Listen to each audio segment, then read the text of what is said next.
Alors, j'ai le plaisir d'accueillir Brice Hortefeux. Bonjour. Bonjour. Alors, vous êtes député européen, comme vous souhaitez effectivement qu'on le mentionne, et non pas eurodéputé. Et puis, vous êtes aussi président de l'association des amis de Nicolas Sarkozy. J'ai le plaisir d'accueillir aussi François Asselineau. Bonjour. Bonjour. Vous êtes fondateur de l'Union populaire républicaine. On aura l'occasion de mieux présenter votre parti. Brice Hortefeux, première question. Je vous ai vu ce matin, lorsque vous avez fait votre visite, notamment assis autour d'une table avec une dizaine de jeunes agriculteurs. Qu'est-ce qu'ils vous ont dit ? D'abord, moi, je suis venu pour vraiment encourager les fondateurs et organisateurs de ce sommet. Roger Blanc, fondateur, président pendant de nombreuses années, Jacques Chazal est aujourd'hui, parce que c'est une manifestation exceptionnelle. C'est la deuxième ou troisième grande manifestation consacrée à l'agriculture dans notre pays. Et même si l'on tient compte du nombre d'animaux présentés, c'est sans doute une des toutes premières manifestations mondiales. Donc c'est d'abord, dans cette période où il y a tellement de mauvaises nouvelles, de pessimisme, c'est une occasion de se réjouir de ce succès, de cette vitalité dont l'origine est auvergnate et dont l'Auvergne bénéficie, puisque cela génère près de 22 millions d'euros, dont la moitié bénéficie à l'Auvergne, aux restaurateurs, aux hôteliers, et ainsi de suite. Donc c'est d'abord un message de soutien, d'amitié et d'optimisme. Ensuite, je suis venu partager avec les agriculteurs et particulièrement avec les jeunes agriculteurs à la fois leurs souhaits mais en même temps leurs inquiétudes. Et il y a un certain nombre d'inquiétudes qui touchent le milieu agricole dans notre région et bien au-delà. Et c'est donc à la fois un message, là aussi, de soutien de l'inquiétude mais aussi de réflexion sur comment se redresser. Si vous avez retenu une inquiétude, ce serait laquelle ? Bon, c'est d'abord une inquiétude sur les zones vulnérables qui aboutirait dans notre région et tout particulièrement dans le massif du Sancy en réalité à la condamnation de l'agriculture dans un secteur géographique qui en a particulièrement besoin. Et en même temps, naturellement, ce sont des inquiétudes pour l'ensemble de la profession, mais aussi pour les jeunes agriculteurs, sur tout ce qui pourrait pénaliser ou décourager. Je pense aux contraintes, aux normes. On en rejette beaucoup sur l'Europe. Et je le dis notamment avec Angélique Delahaye, qui est députée européenne, qui était sur la liste que j'ai conduite, qui est elle-même issue du milieu agricole, très fortement, qui a une exploitation agricole. Je dis, il ne faut pas rejeter systématiquement sur l'Europe ce qui relève de la responsabilité nationale. Quand il y a des normes, il y a deux attitudes. Appliquer la norme maximale, c'est malheureusement ce que nous faisons trop souvent, tandis que d'autres appliquent la norme minimale, ce que font nos voisins, par exemple l'Allemagne. François Asselineau, à vous la parole. Il faut vous présenter, mais très rapidement, votre mouvement. L'UPR est un mouvement que j'ai créé le 25 mars 2007, le jour du 50e anniversaire du traité de Rome qui crée la CEE. J'appelle tous les Français, qu'ils soient de droite, du centre ou de gauche, à se rassembler à titre provisoire pour faire sortir la France de l'Union européenne, de l'euro et également de l'OTAN. Donc on pourrait se dire, attention, ça sort d'un uluberlu, quelqu'un, mais pourtant vous connaissez bien, puisque justement vous êtes inspecteur général des finances et vous êtes à Bercy. Donc vous voyez de l'intérieur ce qui se passe ? Oui, j'avais été d'ailleurs nommé délégué général à l'intelligence économique par M. Sarkozy, ce qui prouve que je n'étais pas probablement le roi des imbéciles. En attendant, ce que je voulais dire, c'est que, et c'est le message moi, que je suis venu apporter ici aux agriculteurs, je ne suis pas venu partager leur inquiétude. Ça, c'est un discours de politicien. Moi, je suis venu leur expliquer ce qui se passe. Ce qui se passe, c'est qu'il y avait 3 millions d'agriculteurs en 1962. Il n'y en avait plus que 627 000 en 2000. Au rythme où nous allons, il y en aura moins de 200 000 en 2030, dans 15 ans. Nous assistons à la destruction de l'agriculture française. Nous assistons à non-assistance à agriculteurs en danger. Et ce que je suis venu leur expliquer, c'est que contrairement à ce qu'a dit M. Hortefeux à l'instant, la responsabilité de la construction européenne est écrasante dans tous les domaines, y compris en termes structurels, mais aussi en termes conjoncturels. J'espère qu'on va avoir l'occasion, par exemple, de parler du TAFTA, de parler également des rétorsions à l'égard de la Russie, qui, M. Xavier Belin de la FNSEA le disait justement hier, vont coûter au moins 1 milliard d'euros à l'agriculture française. On est en train d'envoyer au tapis des quantités d'agriculteurs pour des décisions géopolitiques qui ne sont pas les nôtres, qui sont décidées par les États-Unis d'Amérique, qui, eux, ne sont pas touchés justement par cet embargo, puisqu'ils ne vendent pratiquement rien à la Russie. Je rappelle que vous êtes plutôt pour la sortie de l'OTAN. Brice Hortefeux, est-ce que vous partagez effectivement cette idée que l'embargo russe aujourd'hui va coûter cher en fait aux filières ? En tout cas, vis-à-vis de mon voisin, honnêtement que je ne connaissais pas jusque-là, j'en avais pas entendu parler, vient d'expliquer qu'il fallait sortir de l'Europe, de l'euro et ainsi de suite. Bah, écoutez, il a employé lui-même le terme d'uluberlu, je lui laisse naturellement ce qualificatif. Non, ce n'est pas moi, c'est le journal. Si c'est vous l'avez appliqué à quelqu'un. Et donc, ce que je veux dire, bien sûr que l'avenir de notre pays passe par la construction européenne. Au moment même où dans le monde se construisent des grands ensembles, proposés comme schéma d'avenir, comme perspective, le repli, mais naturellement, personne ne peut y croire et personne ne peut penser que c'est la solution. En revanche, prendre acte du fait que oui, la construction européenne a beaucoup apporté. Je ne parle pas simplement de la paix, parce que je ne veux pas employer des grands mots, mais enfin néanmoins c'est un acquis. Et bien à côté de cela, la construction européenne a permis d'avoir une meilleure connaissance entre les peuples, a permis de mettre fin à des tensions, a permis dans un certain nombre de cas d'élever le niveau de vie d'un certain nombre de pays, ce qui est très important pour nous, puisque ça doit fournir bien évidemment des débouchés. Considérer que le repli sur soi allait nous offrir naturellement de nouveaux marchés, quelle curieuse idée. Bien évidemment, pour qu'on avoir de nouveaux marchés, il faut qu'il y ait une construction et que ces marchés soient accessibles. Donc voilà la réalité, c'est que oui, bien sûr qu'il y a des imperfections, mais je ne veux pas tomber dans la caricature, dans un schéma qui serait irréel et hors du temps et certainement passéiste. Oui, il faut naturellement construire notre avenir et notre avenir, ça passe par la construction ensemble. Sur la question de l'embargo, je vais vous redonner quand même la parole juste après. L'embargo. Oui, sur l'embargo, notamment avec Angélique Delahaye, qui est elle-même très au cœur de ce sujet, puisque c'est un embargo, je parle des denrées agricoles et des mesures de rétention, c'est un sujet majeur. C'est une décision politique qui a été prise, ça c'est un autre sujet, mais cette décision politique ayant été prise, cela pénalise un certain nombre de professions, notamment dans le milieu agricole, notamment dans le milieu des éleveurs et des producteurs de fruits et légumes. Et s'il y a une décision politique qui est prise, celle-ci doit donc être compensée s'il y a des problèmes que cela suscite. Donc, à partir du moment où la décision politique est prise, il faut que les pouvoirs publics prennent leurs responsabilités et compensent aux agriculteurs ce qui se dessine. Je rappelle qu'il y a une initiative qui a été prise par le gouvernement, c'était 23 centimes par exploitation, c'est certainement pas ça la solution. C'est très bas, effectivement. François Asselineau. Alors, on a entendu le discours européiste classique. Ça fait 15 ans que M. Hortefeux est député européen. Ça fait 3 mandats successifs. Ça fait 15 ans, ça fait des années qu'on entend les mêmes histoires. Soyons sérieux. Est-ce que quand vous allez dans un hypermarché, vous ne constatez pas qu'il y a des produits agricoles qui viennent du monde entier? Donc la France étant sortie de l'Union européenne aura bien entendu pourra commercer avec le monde entier et y compris avec les pays européens. On nous fait le procès de vouloir d'être des ringards, mais regardez ce qui se passe ailleurs.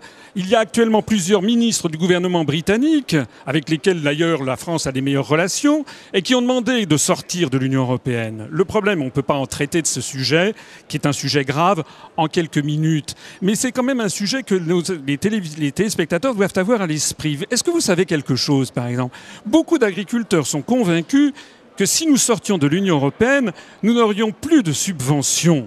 C'est un mensonge.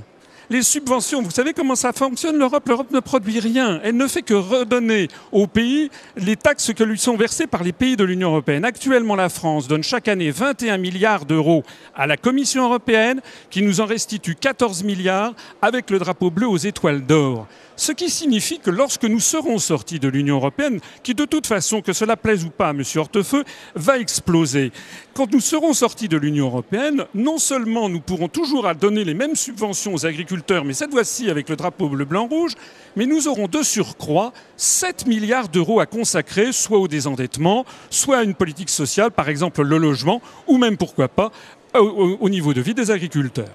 Alors, ce que je voudrais dire par ailleurs sur l'embargo, c'est que cet embargo est contraire fondamentalement aux intérêts géopolitiques de la France. Comme le disait Charles de Gaulle, à chaque fois que la France a été en bon terme avec la Russie, ça a été des grands moments de notre histoire. À chaque fois que nous avons été en mauvais terme avec la Russie, ça a été des mauvais moments. On voit bien que le gouvernement français, actuel comme le précédent, puisqu'en fait, les dirigeants français ne sont désormais plus que les gouverneurs de la province France qui obéissent au claquement de doigts à la Commission européenne et à l'OTAN décidée par Washington. On voit bien que désormais, nous n'avons plus notre politique internationale. On est en train de se heurter à la Russie.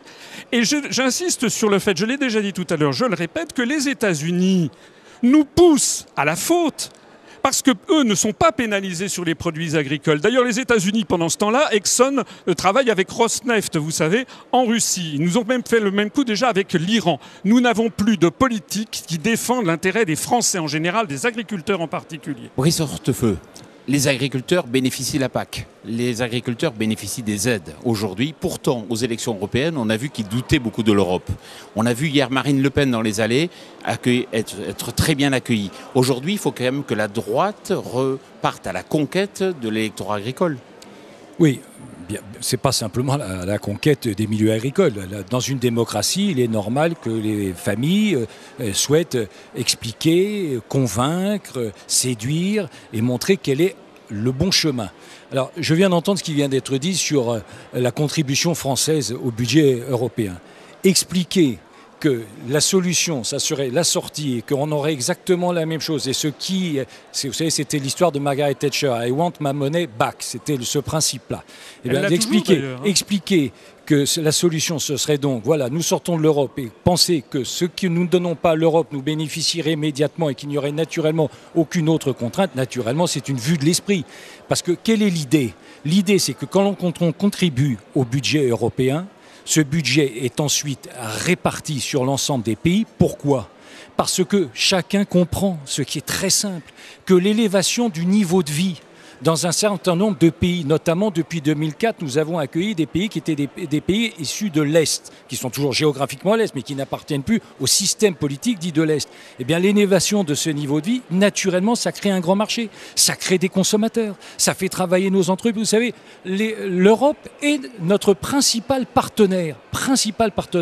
Les 2/3 de notre marché se font avec l'Europe. Donc, nous avons intérêt, naturellement, à ce qu'il y ait autour de nous, dans les 27 autres pays de l'Union européenne, des consommateurs dont le niveau de vie soit le plus élevé, parce que plus leur niveau de vie sera élevé, plus naturellement ils seront acheteurs de nos produits. Oui, mais ça c'est le raisonnement. Oui, mais ça vous allez dire, ça fait 15 ans qu'on dit, mais vous ça fait 75 ans que c'est la même chose. Attendez, et honnêtement, ça ne marche pas. Attendez, ce qui ne marche pas en effet, c'est la construction européenne. Le discours que vous venez de tenir est exactement celui qu'on avait entendu au moment de l'élargissement vers les pays du Sud, vers l'Espagne et le Portugal, et puis au moment de Maastricht. On nous avait dit ça. Quelles sont les conséquences concrètes ? Je l'ai dit tout à l'heure, le nombre d'agriculteurs disparaît à toute allure. L'agriculture devient de plus en plus fonctionnalisée. Les agriculteurs perdent ce qui faisait le sel même de leur travail, c'est-à-dire la liberté. Je n'insiste pas trop, il y a plus de 400 suicides par an d'agriculteurs. Ça veut donc bien dire qu'il y a un malaise général. Le niveau de vie de l'ensemble de la population française ne cesse de baisser. L'INSEE l'a encore révélé. Donc si les potions que vous nous proposez étaient efficaces au bout de 20 ans, on le verrait. On constate quoi ? On constate la disparition de l'industrie française, la disparition de l'agriculture française. Et pourquoi ? Mais monsieur Asselineau, ce n'est pas une histoire d'Europe, c'est une histoire de politique aussi agricole nationale. Non, ça n'est pas une histoire de politique nationale. Je ne dis pas, bien entendu, que tout vient de l'Europe. Mais les problèmes fondamentaux, c'est que tous les choix stratégiques sont fixés par les traités européens. L'article 39 du traité sur le fonctionnement de l'Union européenne prévoit d'ailleurs que la politique agricole commune a pour objectif l'accroissement de la productivité. C'est une histoire de fou si vous y réfléchissez, puisqu'il n'y a pas de limite, il n'y a pas de date limite. Ça veut dire qu'il faudra dans 10 ans avoir encore plus de productivité et dans 20 ans encore plus. On le constate.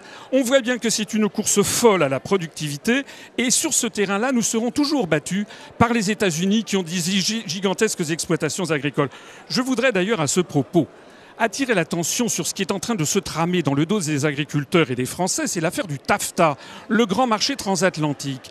Vous savez qu'actuellement, il y a les importations en provenance des États-Unis sont taxées de 13% et les importations en provenance d'Europe sont taxées de 7%. Si on met 0% de part et d'autre, on va donner un gain de compétitivité aux États-Unis de 6%. En France, la moyenne des surfaces agricoles est de 55 hectares. Aux États-Unis, c'est 170 hectares. Si nous signons le TAFTA, et c'est pas nous, hein, c'est pas vous, monsieur Hortefeux d'ailleurs, tout ça se fait dans notre dos à la Commission européenne, nous allons aller vers la destruction de dizaines de milliers de nouvelles exploitations agricoles en France. Brice Hortefeux, sur cet accord très libéral et très biparti, est-ce que vous êtes positif ou négatif ? Écoutez, j'ai déjà entendu des choses assez drôles, mais expliquer que la baisse du pouvoir d'achat, qui est réel, puisque pour la première fois depuis 1984, les Français vont voir leur pouvoir d'achat baisser. C'est la faute de l'Europe ? Non. La politique fiscale La politique industrielle qui est menée aujourd'hui dans notre pays, c'est de la responsabilité de nos gouvernants. L'Europe, sur le sujet du pouvoir d'achat et sur la politique fiscale, n'a strictement rien à voir. Et d'ailleurs, moi je pense qu'il y a en réalité un déficit d'harmonisation fiscale. Croyez-moi, si grâce à l'Europe, nous décidons une harmonisation, les Français ne seraient pas pénalisés, ils en seraient au contraire les grands bénéficiaires s'il y avait une harmonisation. Mais en France, on respecte pas l'Europe. Mais ce n'est pas le cas aujourd'hui et je le regrette. Je pense précisément que l'on construirait une harmonisation fiscale européenne, les Français aujourd'hui, ils seraient gagnants. Et on n'aurait pas effectivement ces ponctions qui ont été opérées de près de plus de 50 milliards, 52 ou 55 selon les modes de calcul, depuis 2 ans. Tout ceci pour rien, parce que je vous rappelle qu'aujourd'hui, notre déficit est le même qu'en 2011, alors qu'on a ponctionné 50 milliards sur les ménages et sur les entreprises, et qu'en 2014, les Français vont voir encore leur facture fiscale alourdie. Donc ça, c'est le premier élément. Deuxième élément sur le traité transatlantique. Il y a, moi je le concède assez volontiers, sans doute une forme d'opacité, ou en tout cas une absence totale de pédagogie sur ce sujet. J'observe, j'essaie de ne pas être un idéologue, de dire systématiquement tout ce qui vient de l'Europe est mal, tout ce qui ne viendrait pas de l'Europe serait bien. J'essaie honnêtement d'être pragmatique, d'être raisonnable et d'être constructif.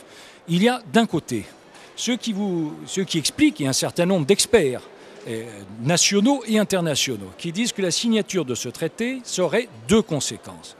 Ce n'est pas moi qui le dis, c'est un certain nombre d'organismes indépendants d'ailleurs. Ils disent que ça créerait 500 000 emplois, et ça entraînerait un rebond de croissance qu'il est sans doute difficile de chiffrer, mais un rebond de croissance, j'ai vu des chiffres différents selon les cas, mais en tout cas un rebond de croissance. Premier élément. Si c'est ça, c'est bien. Deuxième élément, ce qui est moins bien, c'est que cela pourrait pénaliser un certain nombre de secteurs.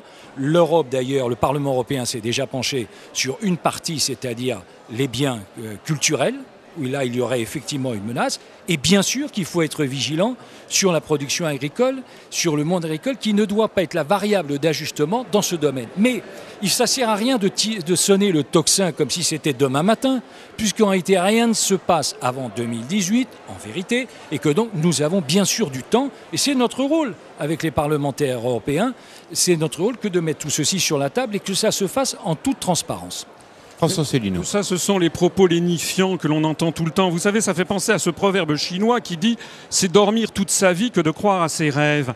Monsieur Hortefeux dit « il faudrait qu'il y ait une harmonisation fiscale à 28 ». Oui, mais ça n'aura jamais lieu, parce que les pays où la fiscalité est inférieure n'ont justement pas intérêt à harmoniser, puisqu'ils sont les grands bénéficiaires, notamment des délocalisations à l'intérieur de l'Union européenne. Donc vous regrettez la construction européenne. Oui, c'est pas tout à fait cohérent avec le début, très honnêtement. Mais pas du tout. Je dis que ça ne peut pas fonctionner. Donc quand quelque chose ne fonctionne pas, comme disait le général de Gaulle, quand on est couillonné, on dit je suis couillonné, je m'en vais. Eh bien les Français ont été couillonnés avec cette affaire. Il faut quand même bien comprendre quelque chose sur cette affaire de TAFTA. C'est qu'encore une fois, j'insiste, la France n'est pas compétitive. Les entreprises agricoles françaises, les exploitations agricoles ne sont pas dans leur grande majorité compétitives par rapport aux méga exploitations qu'il y a en Amérique du Nord. Ne croyez surtout pas à ces bobards qui vous sont annoncés toujours à l'avance sur le thème il va y avoir plus de croissance. On a fait le coup aux Français pour l'affaire de Maastricht. On a fait le coup aux Français pour l'euro. Ils peuvent constater maintenant que le désastre est là. Il faut vraiment que les Français aient du bon sens. Et je pense que les agriculteurs en ont, qu'ils regardent les choses en face, qu'ils fassent le bilan de ce qui a été fait, parce que jamais on ne fait le bilan, qu'on compare les résultats aux promesses qui avaient été François effectuées. Asselineau, je vous ai écouté à l'émission de Laurent Ruquier il y a 15 jours, donc vous avez eu 40 minutes, je ne sais pas, d'interview. 10 minutes. Oui. Vous employez des mots d'une autre époque. Pourquoi choisir par exemple un programme qui s'inspire du Conseil national de la résistance de 1944 ? Pourquoi aujourd'hui vous parlez de patriotisme économique ? Ces mots sont forts. Mais ce sont des mots qui correspondent à ce que veut le peuple français. On est quand même maintenant dans une situation en France où on considère comme anormal que les Français puissent décider de leur avenir collectif. Nous voulons sortir de l'Union européenne, non pas bien entendu pour se refermer du reste du monde. Ça, ce sont les propos polémiques. Nous voulons au contraire que les Français fassent ce qui se passe dans le reste du monde. Parce que contrairement à ce que disait M. Hortefeux tout à l'heure, la construction européenne n'est imitée absolument nulle part ailleurs dans le monde. Et que font par exemple les Thaïlandais, les Chinois, les Canadiens, les Argentins pour protéger leurs agriculteurs? Ils ne font absolument pas ce que nous faisons. Le vice de conception de la construction européenne, c'est que nous nous allions à 27 autres pays qui ont des intérêts radicalement différents. Il est bien évident que les pays scandinaves, par exemple, sont en faveur d'avoir les prix les plus bas du marché. Mais nous avons une agriculture de qualité. Nous sommes un pays avec des terroirs. Nous avons un pays qui était traditionnellement le grenier de l'Europe. Nous n'avons pas les mêmes intérêts. Quand on n'a pas les mêmes intérêts, eh bien, on se sépare à l'amiable. Il y a d'ailleurs un article dans les traités, c'est l'article 50 du traité de l'Union européenne, qui prévoit que l'on peut sortir de l'Union européenne. Donc, s'il y a un article, c'est bien qu'on peut le faire. Et moi, ce que je fais avec le mouvement politique que j'ai créé, qui d'ailleurs est en croissance exponentielle, puisque nous avons dépassé les 6000 adhérents, eh bien, nous, ce que nous proposons, c'est tout simplement déjà qu'on en discute et de voir les conséquences d'une sortie de l'Union européenne. Les gens auront beaucoup de surprises quand ils découvriront tout ce que l'on peut faire si on sort de l'Union. Laissons la parole à Brice Hortefeux. Oui, M. Asselineau fait référence, ce qui est d'ailleurs très sympathique, beaucoup au général de Gaulle. Il a parfaitement raison. Et d'ailleurs, la construction européenne a été poursuivie par le général de Gaulle, par Georges Pompidou et par ses successeurs de la famille gaulliste. Donc c'est un peu contradictoire de faire référence à quelqu'un qui, a contribué aussi à la construction européenne. Ce n'était pas la même. Bien sûr. Bon, deuxième élément, mais ça, honnêtement, c'est un peu court comme argument. Deuxième élément, il y a quand même quelque chose qu'il faut que chacun sache. Aujourd'hui, nous faisons partie, nous, la France, de ce qu'on appelle le G8. C'est-à-dire le rassemblement des 8 grandes premières puissances mondiales, économiques et financières, et nous pouvons peser dedans. Avec l'évolution des puissances émergentes, des grands ensembles, eh bien chaque année, ceux qui en font partie, c'est-à-dire le Royaume-Uni, c'est-à-dire l'Allemagne et c'est-à-dire la France, on en sortira un par un. C'est-à-dire que dans 20 à 30 ans, dans le futur G8, il n'y aura aucun de chacun de ces 3 pays.